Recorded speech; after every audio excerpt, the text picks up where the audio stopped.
Shoah, hecatombe, cataclismo. Todo quemado. Miradas, sonrisas, millones de poesías sin escribirse, desarraigadas y ultrajadas, desde el corazón y desde la memoria. Shoah es la palabra que se usa para describir la aniquilación de 6 millones de judíos, entre ellos 1,5 millones de niños, durante la Segunda Guerra Mundial. Por el solo hecho de ser judíos, les esperaba el exterminio. 6 millones de vidas truncadas. 6 millones de almas perdidas en el humo de los hornos, donde incendiaban sus cuerpos.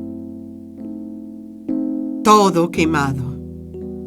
Generaciones enteras, ancianos, niños, hombres y mujeres. Todo quemado. Les quitaron el pelo, la ropa, la dignidad, las ganas de vivir. Todo quemado. Mujeres sometidas a cruentos experimentos. Madres a quienes les quitaron sus hijos de los brazos y sintieron como el ser humano es capaz de volverse inhumano. Todo quemado, menos la esperanza. Algunas mujeres vivieron, se hicieron fuertes en las sombras y dieron luz. Estas son las madres de la vida, que hoy nos cuentan por qué resistieron y qué les dejó la Shoah, más allá del profundo dolor. Estas son las mujeres de la Shoah, de la hecatombe, del cataclismo, del gran desastre de la historia. Estas son las mujeres de la fuerza, de la construcción, de la entereza, de la dignidad. Estas son las mujeres que pudieron desarrollar una nueva y honorable vida. Dicen que las mujeres somos el sexo débil. Yo creo que somos el sexo fuerte. Historias que vienen de un tiempo lejano. Mujeres marcadas a fuego en el cuerpo y en el alma por la memoria de un dolor imborrable. Su testimonio llega hasta nosotros como el eco vivo del pasado, y en sus palabras entrecortadas gritan las voces de millones de mujeres que, como ellas, vivieron el despojo, la degradación, el terror, el infierno del Holocausto.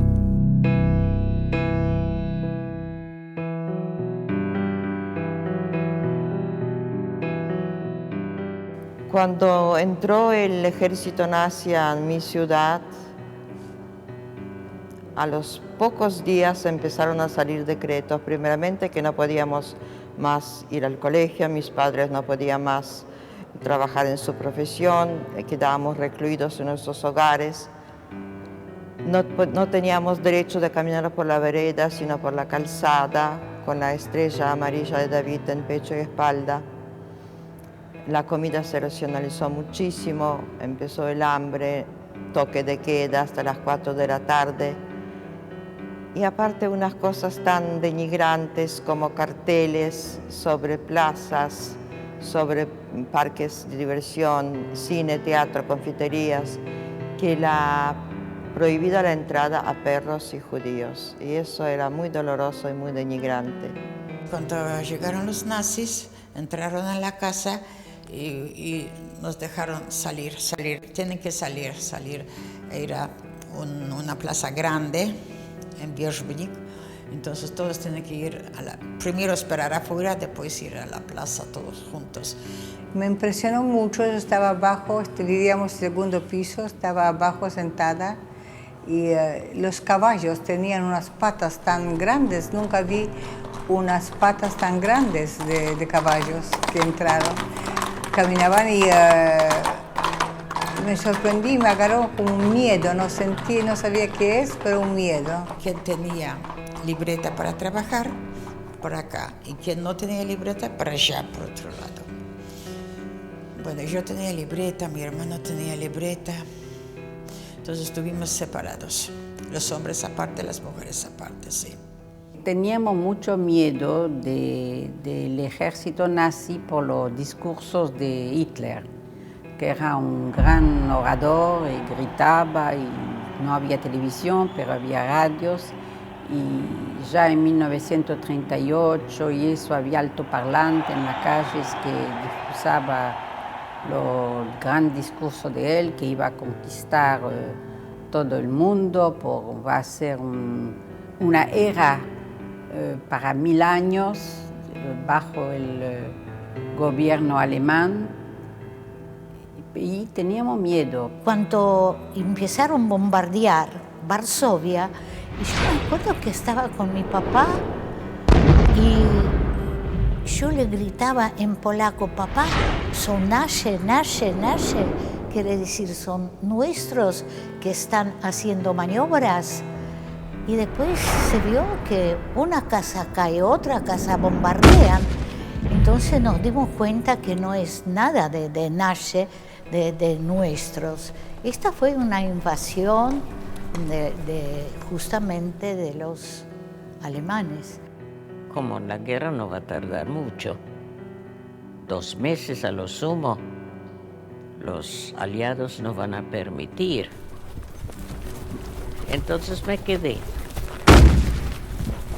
Y los alemanes exigieron que la población que quedaba en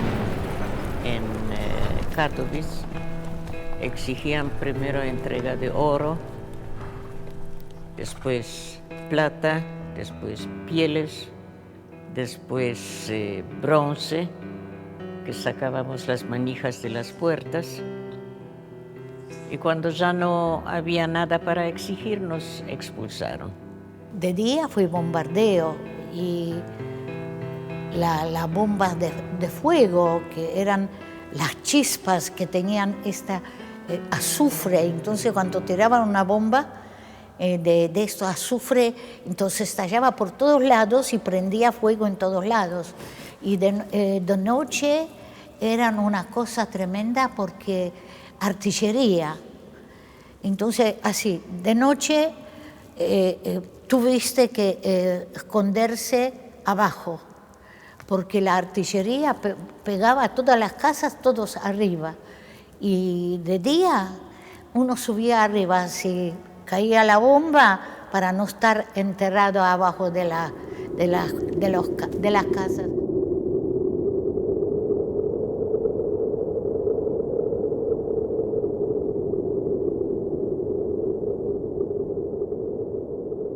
El gueto fue un barrio judío pobre, muy pobre.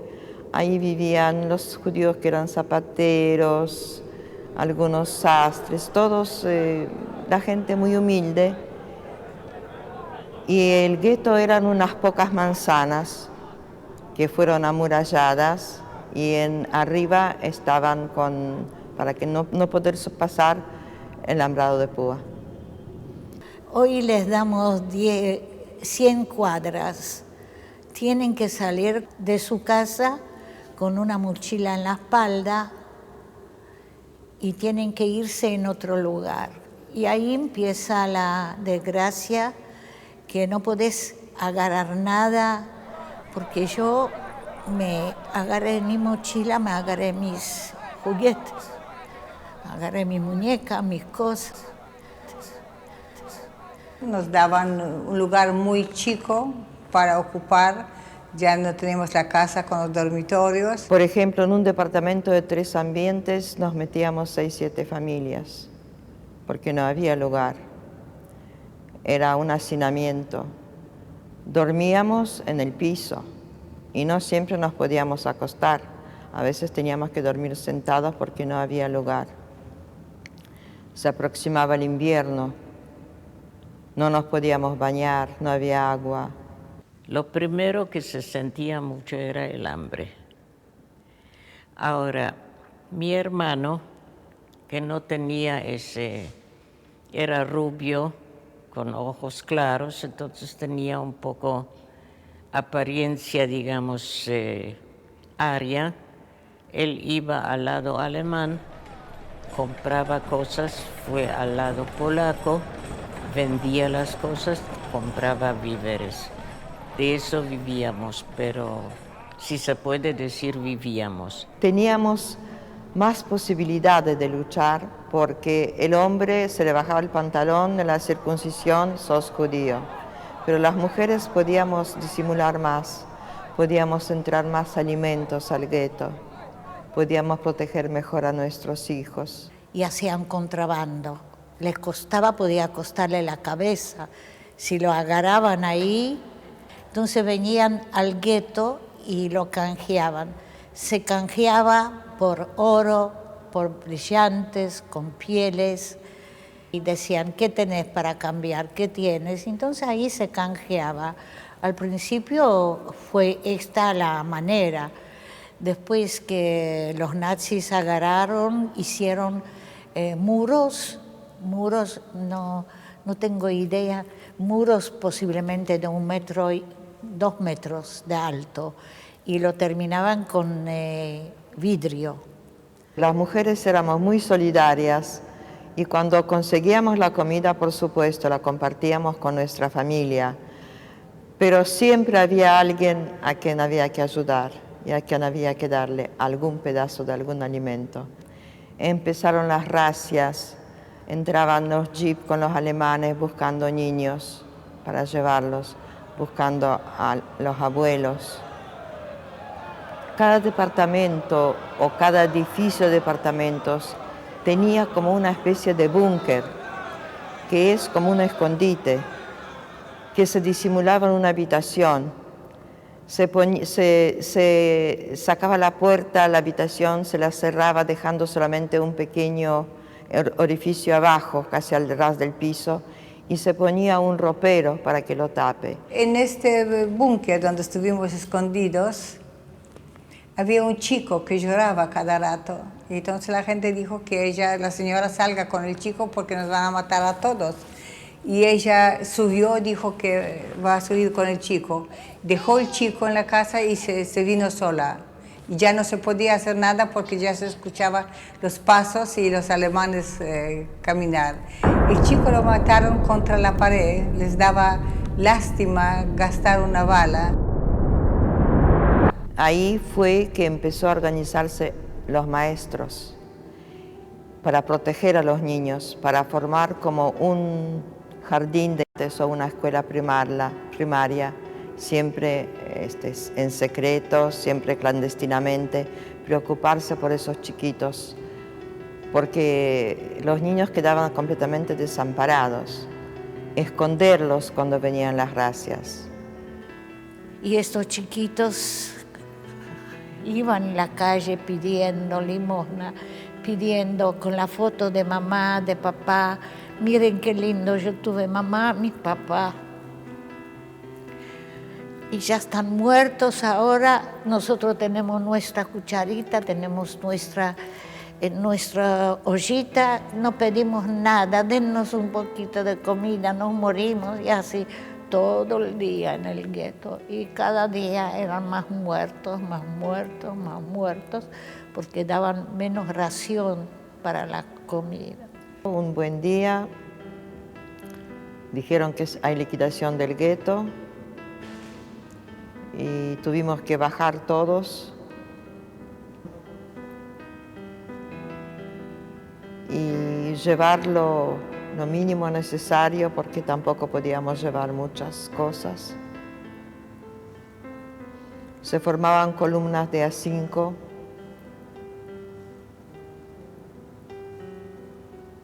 Y por última vez traspasamos los muros del gueto y creo que era septiembre, hacía ya frío porque es el otoño.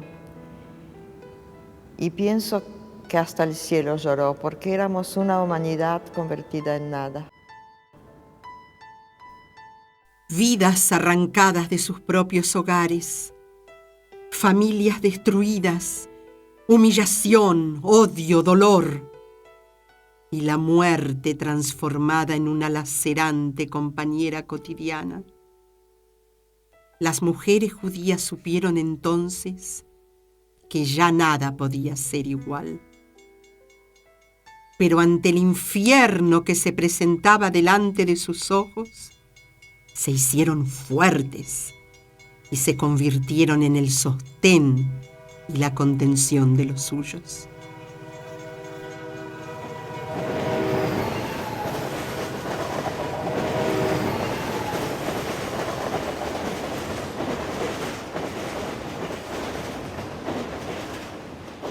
Nos llevaron hombres y mujeres y niños que todavía habían quedado y abuelas abuelas de 55 años, no mayores, a un lugar que era un cementerio que se llamaba de la Rosa.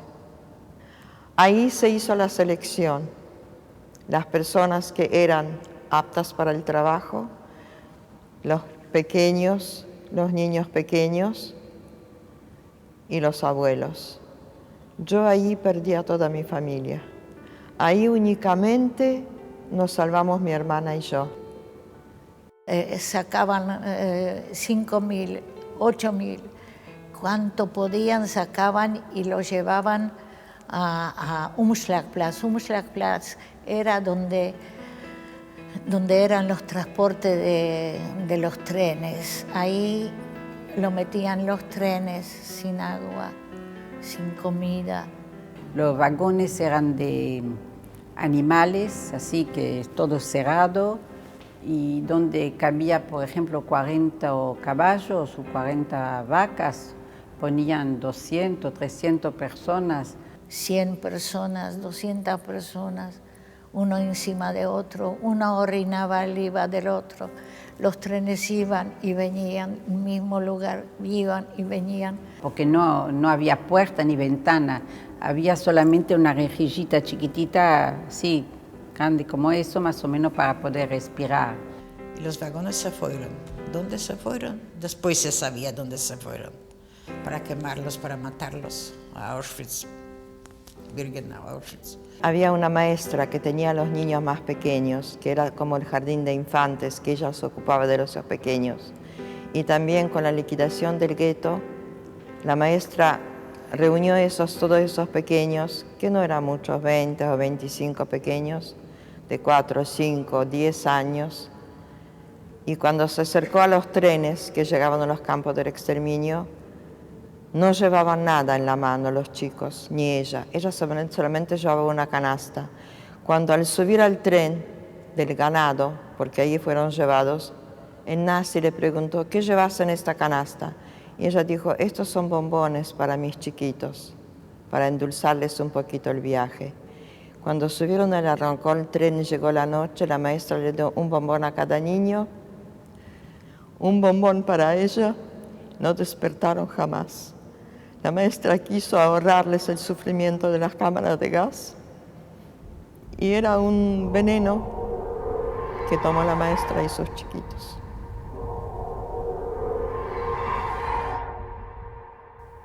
Hermano, ¿tú también permaneces todo el día con una pala en las manos? ¿No es todavía mediodía? ¿No tiene la arena fin? ¿O tú también, como yo, arrastras pesadas piedras? ¿Te duele también la espalda? ¿Te arden también las piernas? Pero tú eres hombre y estás acostumbrado a duros golpes. Yo soy más débil y mi cuerpo ya ha tenido hijos. ¿Qué piensas tú de la vida de nuestros hijos? ¿Seguirán los golpes y las celdas de castigo amenazando siempre? Pero seguimos adelante, con esperanza y firmeza en el corazón. Yo en Ravensbrück, tú en Sachsenhausen, en Dachau o en Buchenwald. Un día cuando pedían la gente para trabajo, mi hermana decía, vamos, salgamos de aquí, vayamos a las columnas que van a los campos de trabajo. Entonces nos salimos de ahí y nos llevaron a un campo de trabajo que era también cerca de Riga, era Dinaberg. Era un campo de trabajo donde vivíamos en las barracas. Ahí trabajamos las mujeres, no había hombres, las mujeres solamente. No se pegaba, no había, digamos, que era norma de pegar a los trabajadores, porque nos necesitaban. Nosotros hacíamos el trabajo de los hombres que fueron a la guerra, digamos. Entonces nos necesitaban. Pero tenían una forma tan sutil de denigrar, de querer denigrar. No hay trabajo que yo no hice. Hice granadas, hice aviones, hice municiones, hice canalizaciones, sacaba mierda de los baños. Nos contaban todos los días, a la mañana, a las 6 de la mañana, teníamos que salir, todo se llamaba Appell en alemán, y nos contaban y les contaban si estábamos todos, después veían quién murió, quién falleció, quién está enfermo, a quién hay que fusilar, a quién hay que... Era eso, así que salir al campo de trabajo, donde no había ese método, donde nos trabajábamos y como todavía éramos útiles, de alguna manera no nos trataban con tanta crueldad y estábamos en peligro de muerte. No había cámaras de gas ni crematorios. Teníamos un pan de 1 kilo para 5, que más o menos era así. Después a la mañana un brebaje negro que no sabíamos por qué lo llamaron café. Al mediodía una sopa que no sé por qué, no había nada, había agua caliente. Y eso era todo. Nosotros sabíamos lo que estaba pasando en los campos de exterminio de Auschwitz, Majdanek, Treblinka. Sabíamos, entonces teníamos muchísimo miedo todos de que pensábamos que era nuestro último momento.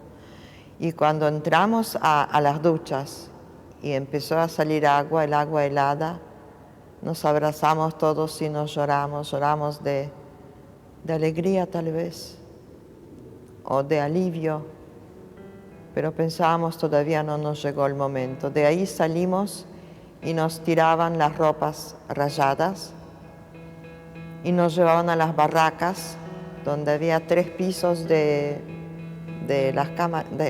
camastros esos. No había ni siquiera un poco de paja, eran los camastros de madera. Y ahí nos acostamos, a veces no uno en cada uno, pero a veces 3 a 4. Y así pasamos en ese campo 3 meses. Y tuvimos que desvestir primero, aparte de los hombres, aparte de las mujeres, cortar el cabello. Liso, así lisito. Todas las mujeres primero cortar el cabello. Ya uno salió, ya no lo conocía al otro. Yo no lo conocía. No me conocen a mí, yo no sé quién soy. No me conocen, ya no lo conocía a los otros tampoco. Después, antes de mandarnos a trabajar, otra vez en una pieza grande también, salón, para hacer los números, para hacer estos números. Algunos se hicieron acá, otros se hicieron acá. Ninguna mujer menstruaba. Tal vez era por falta de alimentos, pero nos habían dicho después que no, en lo poco alimento que nos daban, en ese chiquitito de pan, que si lo tirabas contra la pared se pegaba porque eran crudos, y ese poquito de sopa. Entonces pusieron algún remedio las chicas que no tengan la menstruación. Nos quedamos sin menstruación. Mengele hacía experimentos muy crueles con las mujeres, sobre todo con mellizas, con hermanas mellizas.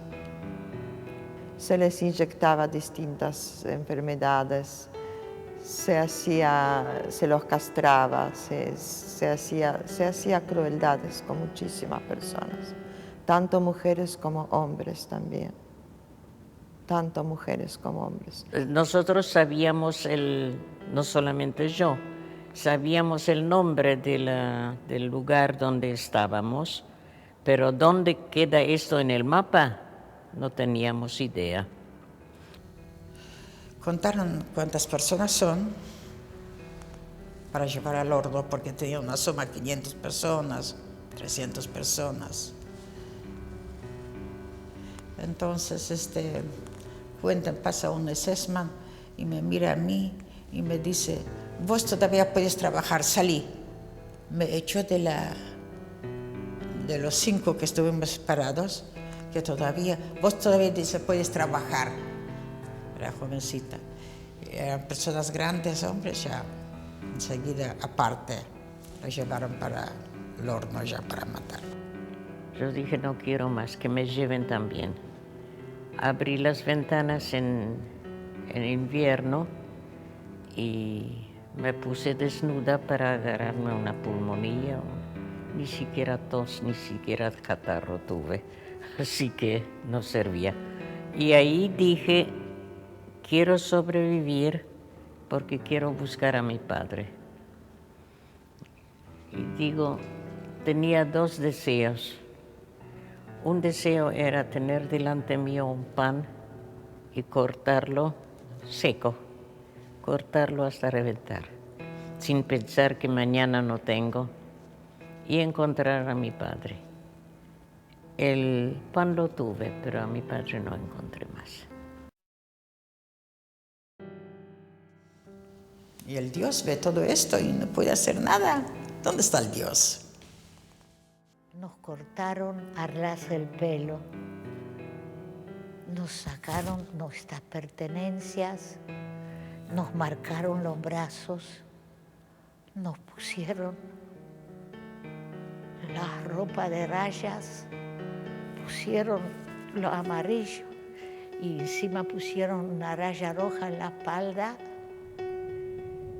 Nos quitaron nuestra identidad, nos quitaron nuestra infancia, nos quitaron nuestra familia, nos quitaron nuestras vidas, nos quitaron todo que un ser humano aprecia más en la vida.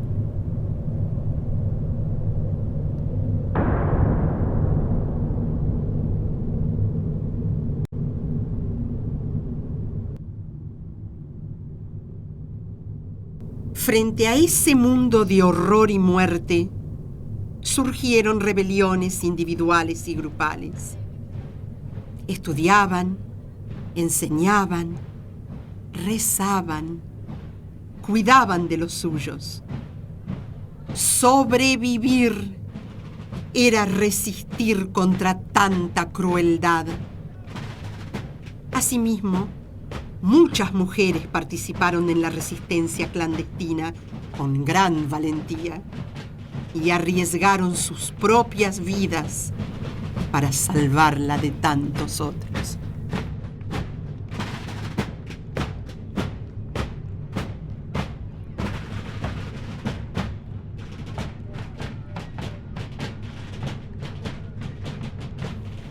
Las mujeres podían luchar mejor sin ser tan identificadas.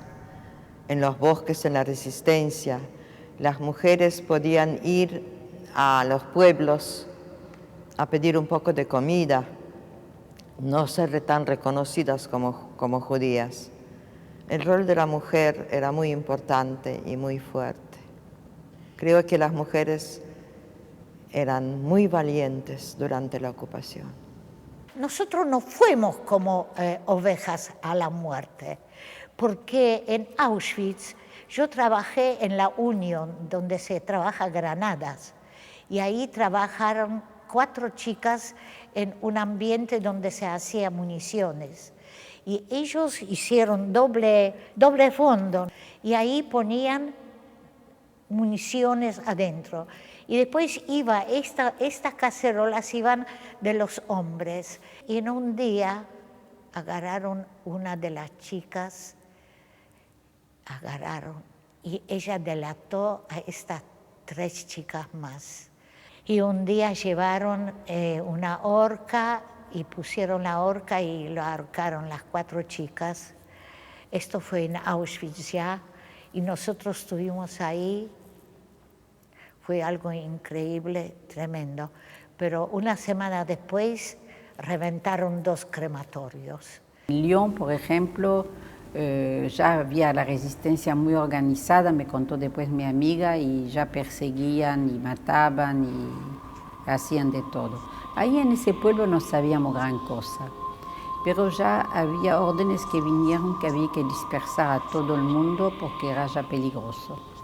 Entonces nos trajeron un material, los mayores, para hacer carte d'identité. La carta de identidad no era tan importante en aquel tiempo, era la carta de alimentación, que con ticket comprábamos la comida. Y lo lavamos, los nombres, tratamos de respetar la cantidad de letra y le pusimos a todos los niños chicos nombre. Bueno, si se llamaba Mauricio, lo dejamos como Mauricio, pero si se llamaba Lebovici, le ponimos la Marie, yo qué sé, nombres franceses. Entonces le cambiamos todos los nombres y a nosotros, a los más mayores también. La juventud se había organizado, se formó una resistencia de chicas y muchachos de 18, 20, 22, 25 años que traían todas las noticias, porque la ciudad de Vilna está rodeada de bosques. Entonces la resistencia estaba viviendo en los bosques y traían todas las noticias. También no tenían dónde estar y nosotros los seguíamos y ellos gritaban porque una mujer y una criatura que sigue. No querían que los sigamos, pero no teníamos dónde estar, entonces los seguimos y así con ellos entramos al bosque.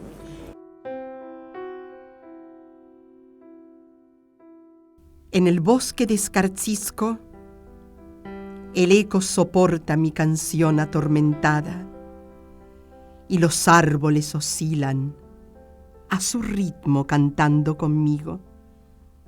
Y los árboles tiemblan, ellos suspiran mientras se estremecen sus incontenidas lágrimas, porque solo a ellos, ramas cargadas de nieve, yo he transferido mi dolor.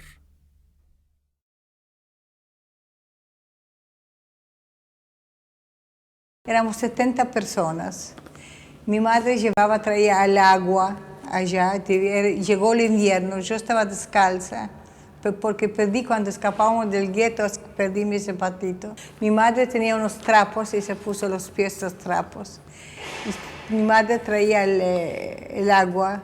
Había un bosque que nos dio mucha suerte en el sentido que era 10 kilómetros de largo y 5 de ancho, entonces amplio era, podíamos escondernos. Entonces llegó un avión muy de noche con lamparitas eléctricas en un descampado, le hacían señas donde podía.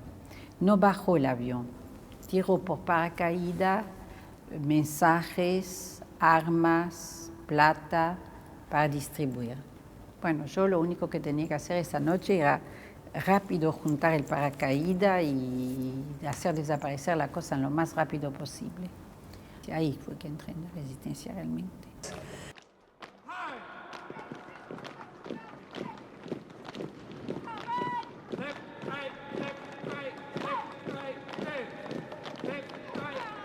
Cuando los aliados comenzaron a avanzar, el campo de Stutthof se liquidó.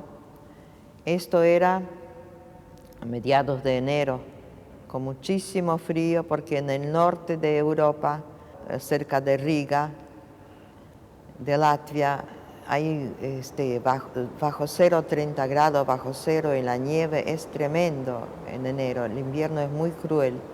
Salimos de allí y empezamos a marchar, que nos estaban llevando más adentro, más lejos del frente, del combate, porque ellos también se salvaban yendo para adentro, alejándose del frente. Día y noche, caminando así, frío, invierno. Como les digo, la nieve era roja, no blanca.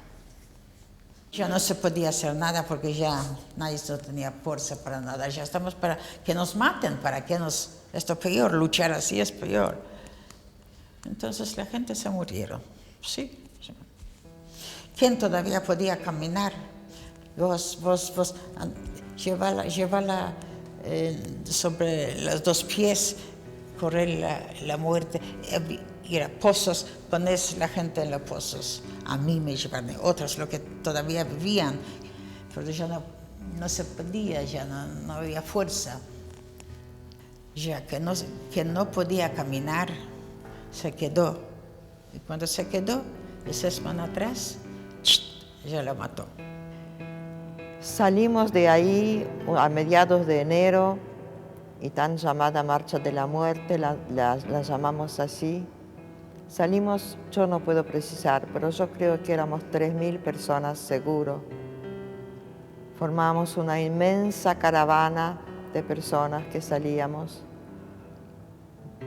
casi sin abrigo, sin zapatos, y no nos podían llevar por las rutas, porque las rutas estaban ocupadas con los tanques, con los soldados heridos que iban y venían de la guerra. Así que nos llevaron a través de los campos cubiertos de nieve, que a veces nos llegaban hasta la rodilla. Y nosotros, cuando conseguíamos un pedazo de papel, nos envolvíamos para no perder los suecos. Entonces yo siempre iba adelante, porque estos suecos que vos usabas te reventaba los pies, te reventaba, y si alguien caminaba de atrás y te pisaba los talones, sangre viva.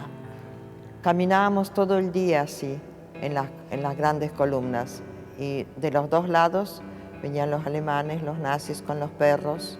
La gente que no podía marchar más, que se caía, era fusilada en el acto. Por eso se llamó la Marcha de la Muerte, porque el camino quedaba sembrado de muertes. Bienaventurada la cerilla que ardió y encendió llamaradas.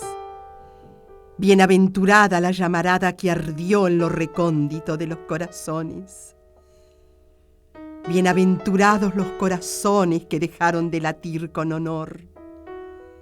Bienaventurada la cerilla que ardió y encendió llamaradas.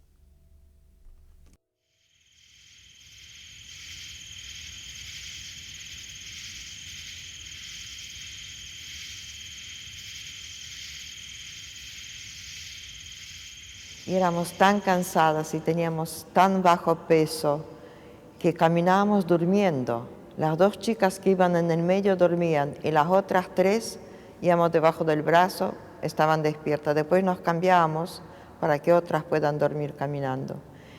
Eso duró hasta el día 11 de marzo de 1945. El día 11 de marzo de 1945 yo lo llamo mi día de triunfo. Fue el día de liberación. De las 3.000 o 4.000 personas habremos llegado 300 o 400 con vida. Eso, que soy libre, no pudimos creernos que somos libres, y empezamos a caminar con mi madre así por los pueblos para llegar a nuestra ciudad. Y mamá dijo, bueno, bajamos al pueblo. Era un pueblo que arriba venía la gente y abajo era como una colina. Los soldados del tanque que nos vieron, todos se pusieron a llorar, porque no éramos seres humanos, éramos fantasmas, no éramos nada. Cuando los rusos nos vieron tan cadavéricos a todos, empezaron a traer comida. Al ruso le gusta mucho el tocino. Nuestros estómagos no podían aguantarlo. Había mucha disentería y tifus. Y había muchos, como yo siempre repito, por bondad, muertes por bondad, porque traían comida que no podíamos aguantar. Y cuando nos dijeron, abrieron los portones y dijeron, están libres, pueden salir, instintivamente todos que estábamos en el patio íbamos para atrás, porque para poder salir de ese portón, pasar ese portón era algo tan increíble que no, ahí atrás espera alguien y algo va a pasar. Nos liberaron los ingleses, trajeron comida, mandaron con aviones ya ropa, Norteamérica también, para cambiarnos porque no había nada. Entonces nos dieron ropa para vestirnos y nos dieron comida, sí. Y enseguida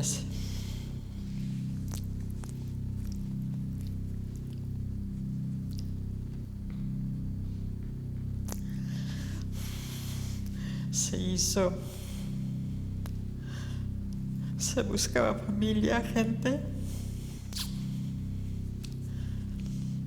Entonces salimos ya afuera.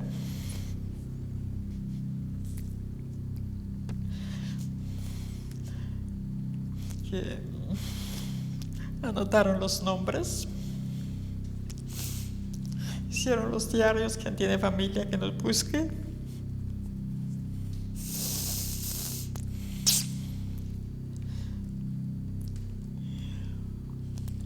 Y después preguntaron a cada uno, ya éramos libres, están libres, pueden hablar lo que quieran, están libres, ya están libres ustedes.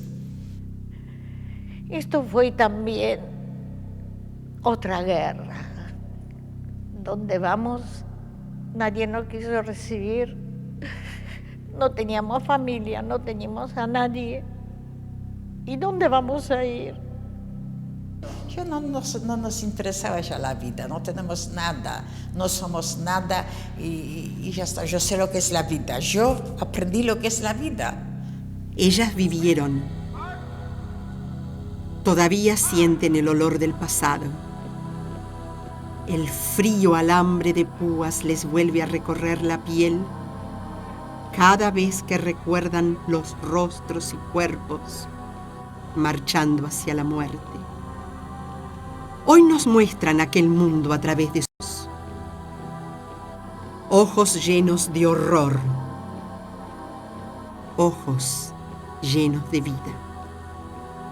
Y como un grito desesperado que surge desde las sombras, estas mujeres nos mostraron su dolor, que es también el dolor de aquellas que no pudieron contarlo, con la única misión de mostrarles al mundo que la Shoah, el Holocausto, es una marca imborrable de la barbarie por la que el ser humano es capaz de someter a otros cuando el odio, el racismo y la xenofobia lo dominan.